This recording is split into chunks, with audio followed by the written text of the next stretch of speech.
Graça e paz, mais uma noite na presença do Senhor, aprendendo a exercitar a nossa fé. Eu sou a pastora Dircileia e juntos nós vamos conversar um pouquinho hoje sobre Hebreus, capítulo 11, versículos de 1 a 7. O texto nos lembra e nos fala da definição de fé, da descrição daquilo que eu não vejo, mas daquilo que eu sei que vai acontecer, daquilo que Deus pode fazer, mesmo com todas as circunstâncias contrárias. A fé, ela trata das coisas que eu espero como realidade vai acontecer. Eu creio. É um testemunho, né? Quando a gente lê Hebreus 11 todinho, é um testemunho de justos que nos ajudam a permanecer também na fé. E a gente vai lendo versículo 1, versículo 2, a gente vai percebendo que nós, pela fé, cremos que Deus é criador de todas as coisas, nós, pela fé, acreditamos que Ele se manifesta e a fé nos leva a esse entendimento. E o texto começa também, vai nos lembrar de Abel. Abel, irmão de Caim, filho de Adão e Eva, que acreditava em Deus e sabia que Deus tinha o melhor para ele e que ele poderia sempre fazer o melhor para Deus. Ele era um homem justo e tudo que ele fazia e tudo que ele fez está registrado na palavra. Ele morreu, ele não estava mais, mas tudo que ele fez continuou registrado na palavra de Deus. Aí a gente pode ler Gênesis 4 e vai ver a história todinha de Abel e de Caim. E a gente vai perceber que no momento de trazer o sacrifício a Deus, Abel traz um sacrifício que agrada ao Senhor. Ele dá o melhor, ele se entrega com reverência, com alegria. Ele dá valor a Deus por tudo que ele tinha feito, por tudo que ele era, por tudo que ele ainda ia fazer. Então o melhor dele foi a sua melhor oferta. Já Caim não conseguiu fazer isso. Caim sentiu muita raiva, muita inveja, muita ira e traz morte. Mas Abel tinha essa questão da justiça, de acreditar neste Deus que podia todas as coisas. O segundo exemplo, Enoque.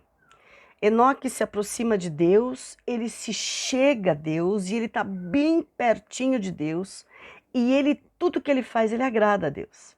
E a gente sabe que sem fé é impossível agradar a Deus. E ele crê que Deus existe, que Deus pode todas as coisas, né? E ele busca com sinceridade, ele tem sinceridade no seu coração.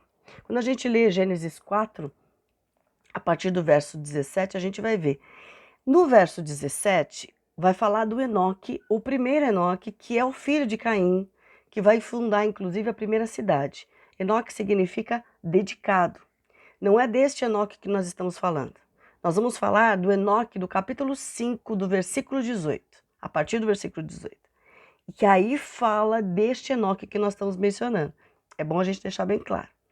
O Enoque, filho da descendência de Sete, ele era filho de Jared. Ele, talvez por 65 anos, tenha sido um homem normal, se você ler lá o versículo 18. Mas a partir disso, depois que ele tem Matusalém, Deus está mencionado ali que ele tinha uma intimidade com Deus, que ele andava com Deus. O tamanho da comunhão que ele tinha com Deus era tanta que ele não tinha medo de outra coisa. Ele confiava mesmo em Deus. O seu temor, a sua obediência, o seu respeito a Deus, a sua reverência ao Senhor, e era tão grande essa intimidade, esse relacionamento que ele tinha com Deus, que ele não conhece a morte. Você vê quanto Deus o amava? Olha que coisa linda, que precioso. Então Enoque, o segundo Enoque, ele tinha essa intimidade, esse momento com Deus, esse andar diário com Deus e de buscar a presença do Senhor, um homem de fé. E na sequência, no Hebreus, a gente lê a história de Noé. A gente lembra de Noé. Noé nunca imaginaria que viria um dilúvio, que poderia acontecer um dilúvio, mas ele acreditou e ele obedeceu. Tudo que Deus mandou ele fazer, ele mandou. Constrói a arca, mede assim, pega a árvore, pega e separa e junta. Tudo que Deus mandou fazer, ele faz. Ele salva a sua casa. e ele salva a sua casa principalmente do juízo de Deus. Ele se torna, então, herdeiro da justiça. E aí a história de Noé a gente vai ver lá em Gênesis capítulo 6, e lá fala, né? A corrupção humana era muito grande, eles praticamente se esqueceram de Deus, eles eram maus, eles eram violentos, e a terra estava cheia dessa violência, ela estava corrompida, corrupção muito, muito forte. E no meio dessa bagunça toda, desse trelelê todo, Deus olha lá de cima e ele acha Noé, um homem justo e íntegro. E Noé andava com Deus. Noé sabia que Deus podia fazer um monte de coisa. Por isso que quando Deus manda e Deus fala, pega, faz, separa, ele vai, obedece, porque ele sabe quem é Deus. Ele acreditava, né?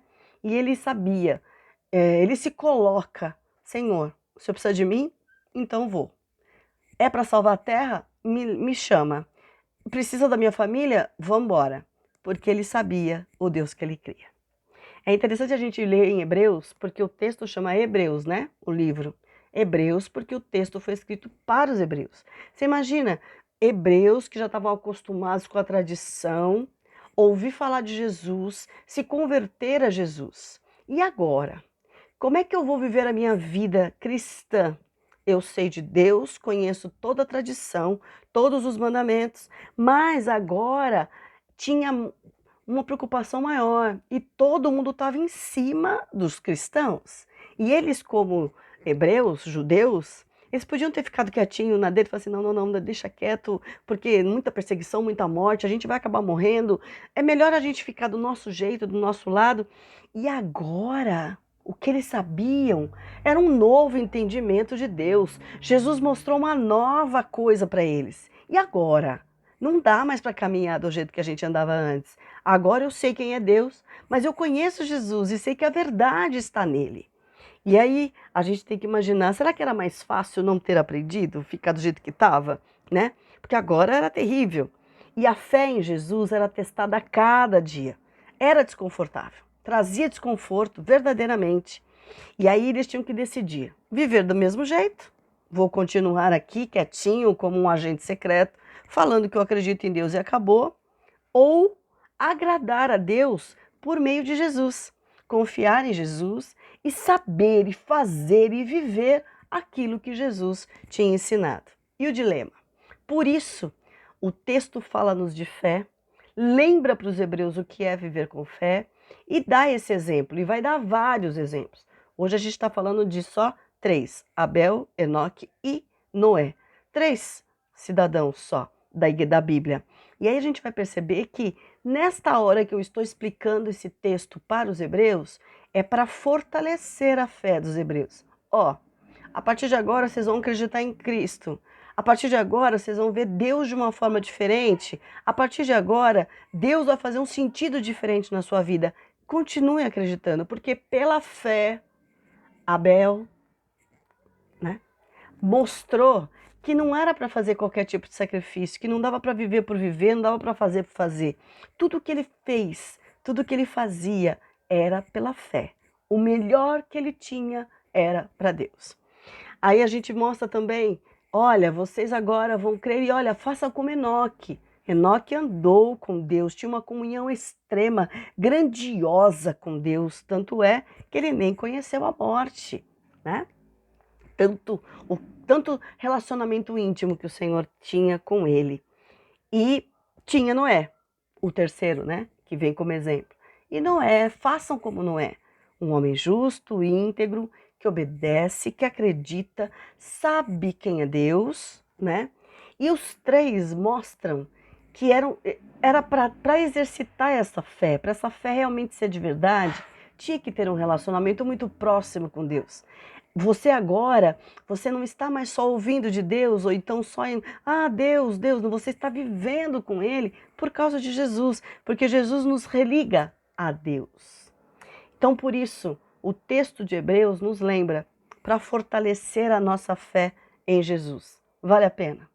Vale a pena acreditar em Jesus, vale a pena permanecer em Deus. E a fé torna cada um de nós especiais diante de Deus. Não para o mundo não precisa nem saber. Mas o nosso caráter, o nosso jeito, nosso caminhar em cima da fé, com a certeza de quem é que luta por nós, de que pode todas as coisas. É isso que a palavra vem ensinar neste momento de fé de Hebreus para cada um de nós também. Tá difícil? Creia. Tá complicado? Creia. Ai, mas e agora? Melhor que eu não soubesse. Você agora sabe. Continue crendo. Continue valorizando esta fé dentro de você. Vamos orar? Senhor, abençoe as nossas vidas, ó Pai. E realmente poderíamos ter ficado tranquilos com aquilo que a gente sabe, tranquilos com o que vai acontecer amanhã. Mas nós somos chamados hoje a exercitar uma fé que vai além do tranquilo, que faz o impossível acontecer. A fé que nos move, que nos faz permanecer, que nos liga novamente a Deus para ter uma comunhão contigo, para não fazer de qualquer jeito, não ser igual aos outros, ter essa diferença. Cremos num Deus que é Criador, que é sobre todas as coisas. E cremos em Jesus Cristo que nos liga a Deus por causa deste amor, por causa do sofrimento na cruz do Calvário. Muito obrigada. E que a nossa fé seja fortalecida e que a cada dia, mais e mais eu espere, eu creia, eu descanse em Ti, porque eu sei que tudo pode aquele que crê. E nós cremos em Ti e sabemos do Teu grande amor para conosco. Te louvamos. Amém. E a bênção do Deus Pai, Deus Filho e Deus Espírito Santo te abençoe, te guarde, te restaure, te fortaleça, te encha de esperança, renove a tua fé e te encha da sua maravilhosa paz, hoje e sempre. Amém. Glória a Deus. O Senhor te abençoe.